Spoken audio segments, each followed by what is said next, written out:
obviously meant a lot for the school. It meant a lot for the state of Florida. Of course, and we have some of the folks here, some of the players from 93, 99 national championship teams. Of course, Charlie Ward.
We know that the lead in our pipes slows a child's development when they drink that water.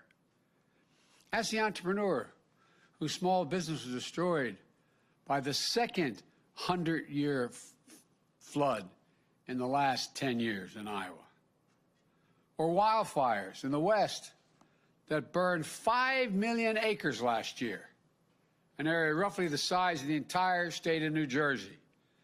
More fires than ever. Or the devastating damage, seen more frequent and more intense hurricanes and storms on the East and Gulf coasts. Ask all those farmers and small business owners and homeowners whether investing in clean energy to fight the effects of climate change is part of infrastructure. Ask folks in rural America, where more than 35% of the people lack a reliable high-speed internet, limiting their ability to conduct business or engage in remote learning for their schools. Ask them whether investing in internet access will lead to better jobs in town, new markets for farmers, and better opportunities for their kids. And I'm serious about this. Ask the moms and dads in the sandwich generation, the folks carrying enormous personal and financial strains trying to raise their children and care for their parents, their elderly parents, or members of their families with a disability. Ask them what sort of infrastructure they need to build a little better life, to be able to breathe a little bit. It's expanded services for seniors. It's home care workers who go in and cook their meal, help them get around and live independently in their home, allowing them to stay in their homes, and I might add, saving Medicaid hundreds of millions of dollars in the process. It's better wages and benefits and opportunities for caregivers who are disproportionately women, women of color, and immigrants. Or ask our wounded warriors and military families. To my Republican colleagues in Congress, shouldn't we modernize VA hospitals? Update them? Many of them are more than 50 years old. How about the estimate 450,000 post-9/11 veterans with post-traumatic stress disorder, who when they make that emergency call, or their husband, wife, son, daughter makes that call to the VA hospital, Dad needs help, we have to bring him in. And they hear, you have to wait. We don't have room now. Come back, call me back in 8 days, 10 days, 12 days. Look at the more suicides in the military, and people getting shot. Is it really your position, my friends, that our veterans don't deserve the most modern facilities? They could catch that cancer diagnosis quicker with access to better roads, cleaner water, high-speed internet that delivers information faster and more of it? Above all, infrastructure is about meeting the needs of a nation and putting Americans to work and being able to do and get paid for having good jobs. Plumbers and pipe fitters, replacing those literally thousands of miles of dangerous lead pipes. They're still out there. Everybody remembers what happened in Flint. There's hundreds of Flints all across America. How many of you know when you send your child to school, the fountain they're drinking out of is not fed by a lead pipe? How many of you know the school your child is in still has asbestos in the walls and lacks the ventilation? Is that not infrastructure? Line workers and electricians laying transmission lines for a modern grid, providing over 500,000 charging stations on the highways we are going to build to accommodate electric vehicles so we can own the future. Construction workers and engineers building modern hospitals and homes for American families. Healthcare workers, steel workers, folks who work in the cutting-edge labs. Nearly 90% of the infrastructure jobs created by our American Jobs Plan can be filled by people who don't have a college degree. 75% don't need an associate's degree. As I said last week, this is a blue-collar blueprint for increasing opportunity for the American people. It also includes the biggest investment in non-defense research and development on record. I promise you, it's not part of my speech, but I promise you, you're all going to be reporting over the next 6 to 8 months how China and the rest of the world is racing ahead of us in the investments they have in the future, attempting to own the future, the technology, quantum computing, investing significant amounts of money in dealing with cancer and Alzheimer's. That's the infrastructure of a nation. There's a new book out about how we've fallen behind. America is no longer the leader of the world because we're not investing. It used to be we invested almost 2.7% of our GDP in infrastructure. Now it's about 0.7%. When we were investing it, we were the leader in the world. I don't know why we don't get this. One of a few major economies in the world whose public investment in research and development has declined as a percentage of GDP in the last 25 years. Declined. The United States of America, that led the world.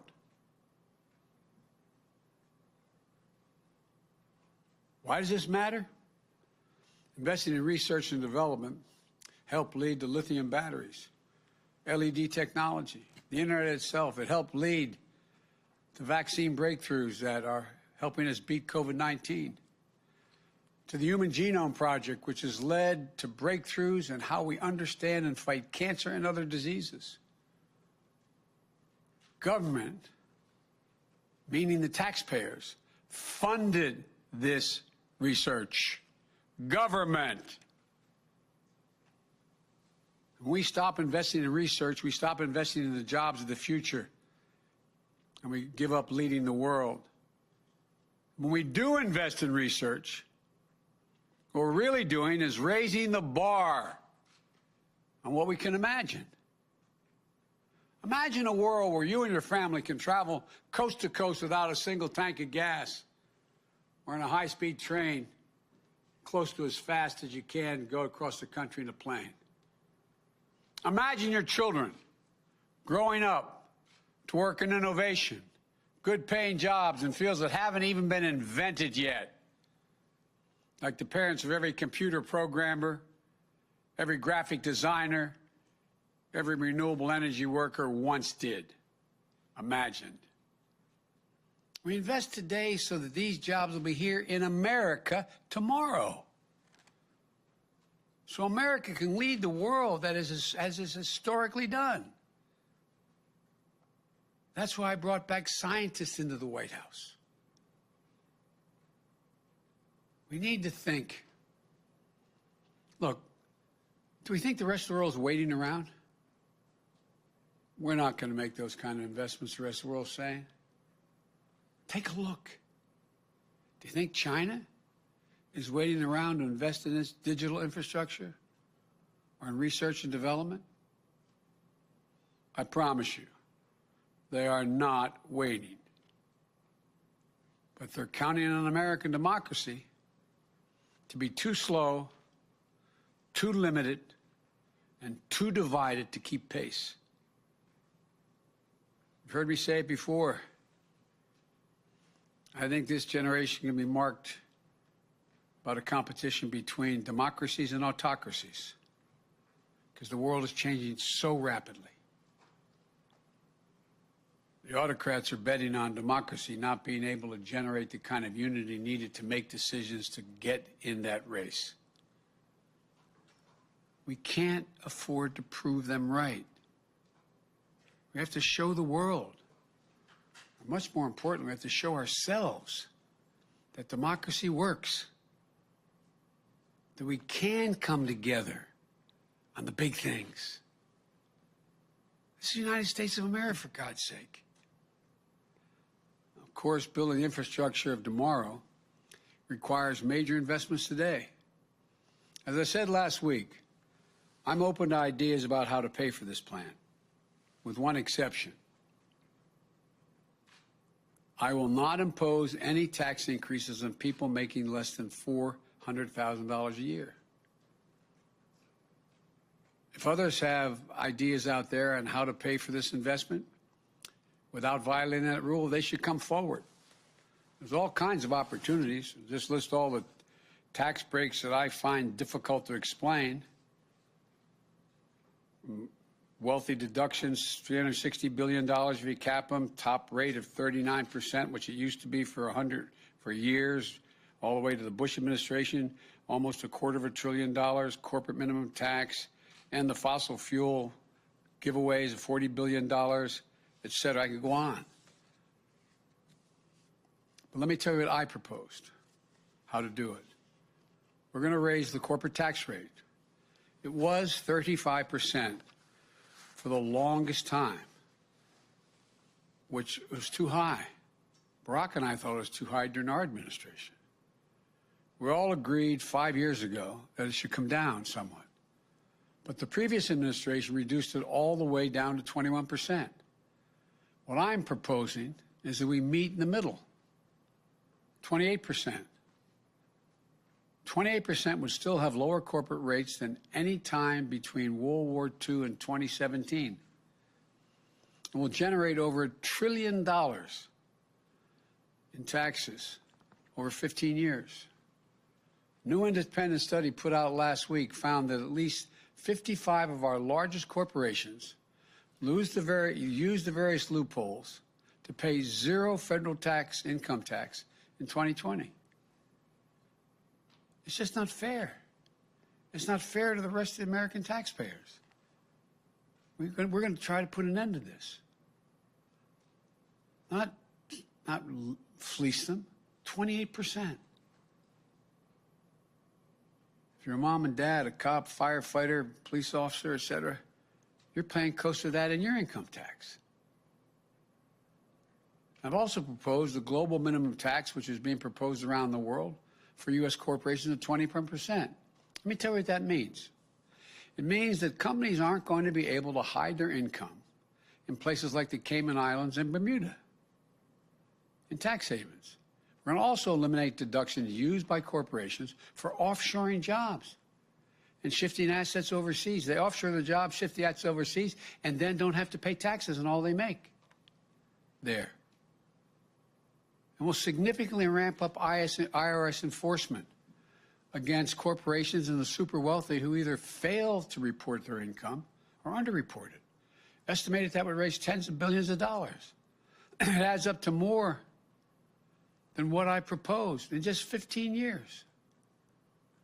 It's honest, it's fair, it's fiscally responsible, and it pays for what we need and reduces the debt over the long haul.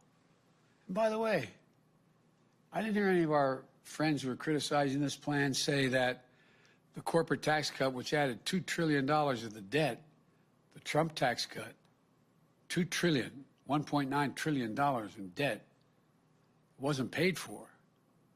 The vast majority of which went to the top 1% of the wage earners. I didn't hear anybody hollering in this recovery, the so-called before I became president, this K-shaped recovery, where billionaires made $300 billion more during this period. Where's the outrage there? I'm not trying to punish anybody, but damn it, maybe it's because I come from a middle-class neighborhood. I'm sick and tired of ordinary people being fleeced. Let me close by saying this. Whatever partisan divisions there are around other issues, there don't have to be around this one. The divisions of the moment shouldn't stop us from doing the right thing for the future. These aren't Republican bridges, Democratic airports, Republican hospitals, or Democratic power grid. Think of the Transcontinental Railroad, the interstate highway system, or the space race. We're one nation, united and connected. As I said last week, I'm going to bring Republicans to the White House. I invite them to come. We'll have good faith negotiations. And any Republican who wants to get this done, I invite them. We have to get these things done. We're at an inflection point in American democracy. This is a moment where we prove whether or not democracy can deliver, whether it can lay the foundation for an economy built from the bottom up and the middle out, not trickle-down economics from the very top, whether it can lay a good foundation for good jobs in a 21st century economy. I tell the kids, the young people who work for me, told my kids, when I go on college campuses, they're going to see more change in the next 10 years than we've seen in the last 50 years. We're going to talk about commercial aircraft flying at subsonic speeds, supersonic speeds. Be able to figuratively, if we decided to do it, traverse the world in about an hour, travel 21,000 miles an hour. So much is changing. We have got to lead it. I believe democracy can come through when the American people come together. We saw it in the American Rescue Plan. We're seeing it with the Jobs Plan. The American Rescue Plan, which got so badly criticized, how many of my Republican colleagues you've seen gone on your stations or your newspapers and say, boy, people in my state really like it? Because it would be improper, I haven't asked permission. The number of Republicans and Democrats who were hesitant have called me saying, God, this really works. Overwhelming majority of the American people, Democrats, Republicans, Independents, support infrastructure investments that meets the moment. So I urge the Congress, listen to your constituents, and together we can lay a foundation for an economy that works for everyone and allows America to remain the world leader. When we do that, I believe, as I said last week, that in 50 years from now, when people look back, they'll say, this was the moment together that we won America's future. I really believe that. Thank you all. May God bless you, and may God protect our troops. Thank you. Mr. President, are you willing to go lower than the 28% corporate tax rate? I'm willing to listen to that. I'm wide open to, but we got to pay for this. We got to pay. There's many other ways we can do it, but I'm willing to negotiate that. I've come forward with the best most rational way, in my view, the fairest way to pay for it. But there are many other ways as well, and I'm open. Well, you have failed on your promise of bipartisanship if you don't get Republicans on board with this plan, your first plan passed along party lines. Look, what I said was I would try to work with my friends on the other side. There are things we're working on together, some of which we pass and some we will pass. But the last plan, I laid out what was available, what I was suggesting, and how I deal with it. And a bipartisan group came to see me. And then the Republican group came to see me. And they started off at $600 billion, and that was it. If they'd come forward with a plan that did the bulk of it, it was $1.3 billion or $4 billion, 2 or 3, that allowed me to have pieces of all that was in there, I would have been prepared to compromise. But they didn't. They didn't move an inch. Not an inch. But for example, I am dealing with a bipartisan group that came to see me. Now it's about, 3-4 weeks ago when they came about computer chips and they said, look, we have to have our own supply. We have to work together. We're working on that. Chuck Schumer and I think McConnell are about to introduce a bill along those lines. So I'm prepared to work. I really am. But to automatically say that the only thing that's infrastructure is a highway, a bridge, or whatever, that's just not rational. It really isn't. I think the vast majority of Americans think everything from the sewer pipes to the sewer facilities to the water pipes, I think they're infrastructure. Anyway, thank you all so very much. What are you going to do on guns, Mr. President? I'll be talking to you about that, I think, the day after tomorrow. Ghost guns? Can you tell us what you told the King of Jordan, Mr. President? Are you concerned about the situation there? No, I'm not. Ask Cole to tell him that he has a friend in America. Stay strong.